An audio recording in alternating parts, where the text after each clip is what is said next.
Hello दोस्तों, आपका बहुत बहुत स्वागत है आपके अपने यूट्यूब चैनल पर। दोस्तों, इस चैनल पर ईटीटी पेपर सेकंड की तैयारी बहुत ही अच्छे ढंग से सिलेबस के अनुसार करवाई जाती है। जो दोस्त इस चैनल पर पहली बार विजिट कर रहे हैं, प्लीज़ चैनल को सब्सक्राइब करना और बेल आइकन को प्रेस जरूर करना। आओ शुरू करते हैं। हमारा आज का सब्जेक्ट हिंदी का टॉपिक शब्द विचार है। बहुत ही आसान तरीके से करेंगे, वीडियो को एंड तक जरूर देखना। हमारा पहला प्रश्न है, वर्णों के सार्थक मेल को क्या कहते हैं? वाक्य, शब्द, वर्णमाला या इन सभी को? इसका राइट आंसर है ऑप्शन बी। वर्णों के सार्थक मेल को शब्द कहा जाता है। वर्णों का ऐसा समूह जिनका कोई अर्थ निकलता हो उन्हें क्या कहते हैं? हम शब्द कहते हैं। अगला प्रश्न लेते हैं।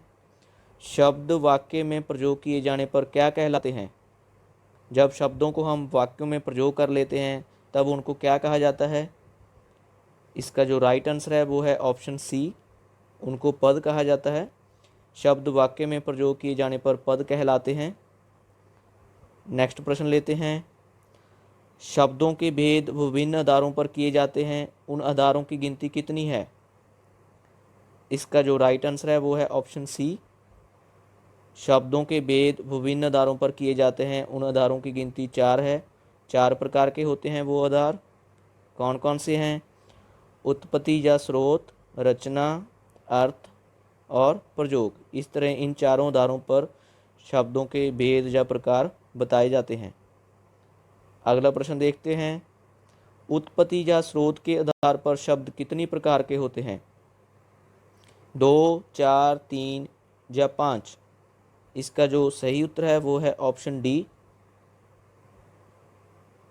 5 प्रकार के होते हैं। उत्पत्ति या स्रोत के आधार पर शब्द हैं जो 5 प्रकार के होते हैं। कौन कौन से हैं?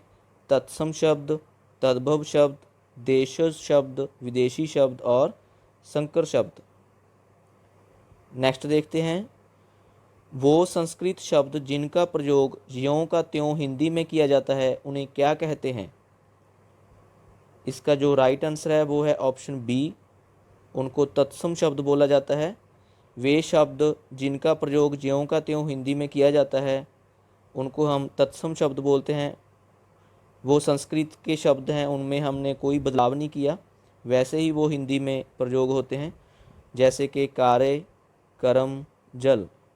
इस तरह इनको हम तत्सम शब्द कहते हैं। अगला प्रश्न देखते हैं।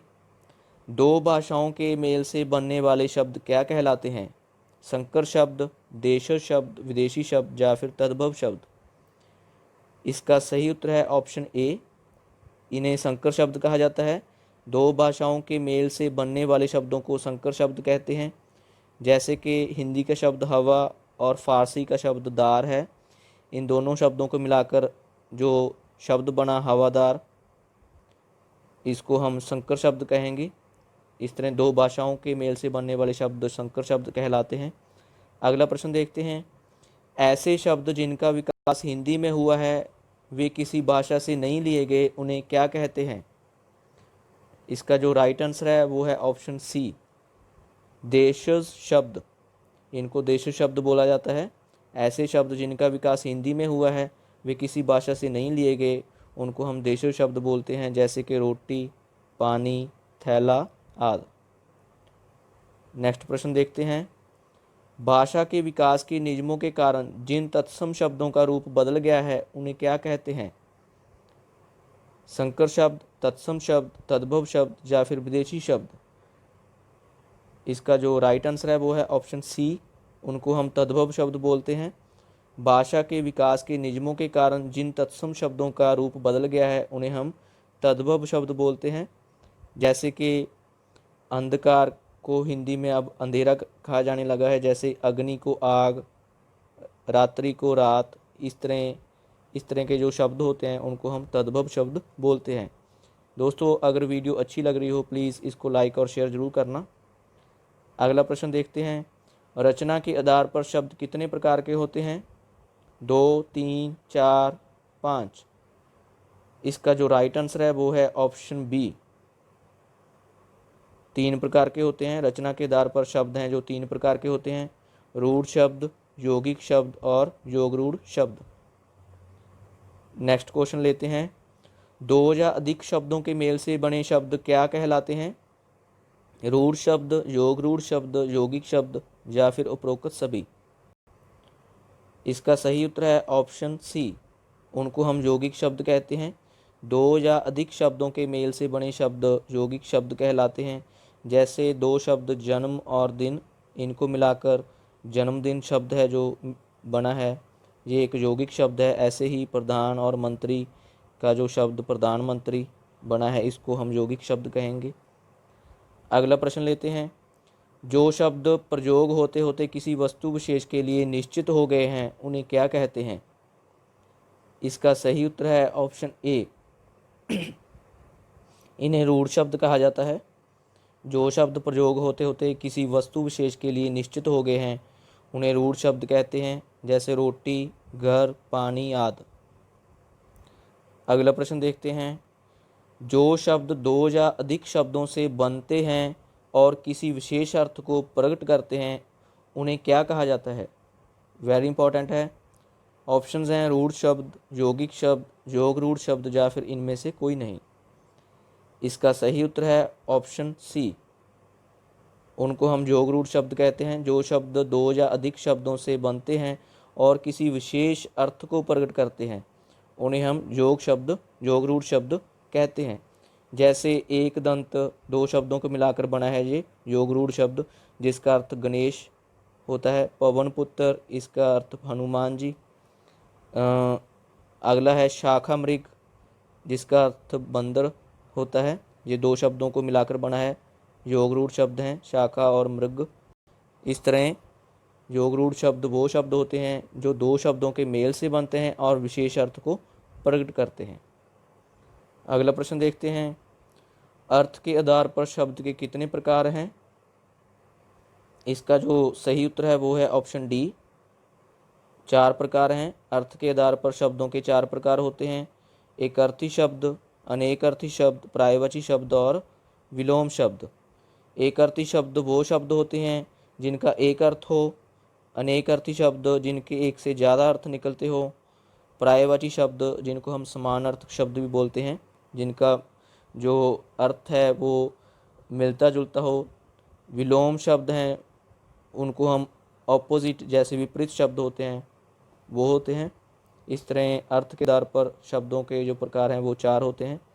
अगला प्रश्न देखते हैं। प्रयोग के आधार पर शब्द कितने प्रकार के होते हैं? इसका जो राइट आंसर है वो है ऑप्शन बी, प्रयोग के आधार पर शब्द 2 प्रकार के होते हैं, विकारी शब्द और अविकारी शब्द। नेक्स्ट क्वेश्चन लेते हैं। वे शब्द जिनमें लिंग वचन कारक के आधार पर मूल शब्द में परिवर्तन हो जाता है, उन्हें कौन से शब्द कहते हैं? ऐसे शब्द जो लिंग वचन कारक या काल के आधार पर बदल जाते हैं, उन्हें कौन से शब्द कहते हैं? विकारी शब्द, अविकारी शब्द, पर्यायवाची शब्द या फिर विलोम शब्द। इसका सही उत्तर है दोस्तों ऑप्शन ए, इनको हम विकारी शब्द कहते हैं। जैसे कि लड़का शब्द है, लड़का, इसमें लिंग के आधार पर हम चेंज करते हैं तो लड़का का लड़की बन जाएगा। इसी तरह जो लड़का शब्द है, अगर हम इस वचन के आधार पर इसमें परिवर्तन करते हैं तो लड़का का लड़की बन जाएगा। इस तरह के जो शब्द होते हैं जिनमें लिंग, वचन, काल या कारक के आधार पर परिवर्तन हो, बदलाव आए, उन्हें हम विकारी शब्द कहते हैं। इनके जो टाइप्स हैं, प्रकार हैं, वो 4 हैं, संज्ञा, सर्वनाम, विशेषण और क्रिया। अगला प्रश्न लेते हैं। जो शब्द लिंग, वचन, कारक, काल आदि की दृष्टि से नहीं बदलते, उन्हें क्या कहते हैं? एकार्थी शब्द, विकारी शब्द, अविकारी शब्द या फिर उपरोक्त सभी। इसका सही उत्तर है ऑप्शन सी, उनको अविकारी शब्द बोला जाता है। जो शब्द लिंग, वचन, कारक, काल आदि की दृष्टि से नहीं बदलते, उन्हें हम अविकारी शब्द कहते हैं। इनकी जो टाइप्स हैं वो 4 प्रकार के होते हैं जी। क्रिया विशेषण, संबंध बोधक, योजक और विस्मय बोधक। क्रिया विशेषण जो क्रिया की विशेषता बताते हैं, संबंध बोधक जो किसी वस्तु का दूसरी वस्तु के साथ संबंध बताते हैं। ऐसे ही जो योजक होते हैं वो दो शब्दों या 2 वाक्यों को जोड़ते हैं। विस्मयादि बोधक शब्द वो होते हैं जो हम खुशी, गमी या हैरानी को प्रकट करने के लिए यूज़ करते हैं, उनको हम विस्मयादि बोधक शब्द बोलते हैं। दोस्तों इसके साथ ही वीडियो समाप्त होती है। अगर वीडियो अच्छी लगी कमेंट कर ज़रूर बताना, वीडियो को लाइक और शेयर ज़रूर करना, और वीडियोस देखने के लिए मेरे चैनल को सब्सक्राइब करना। Thank you.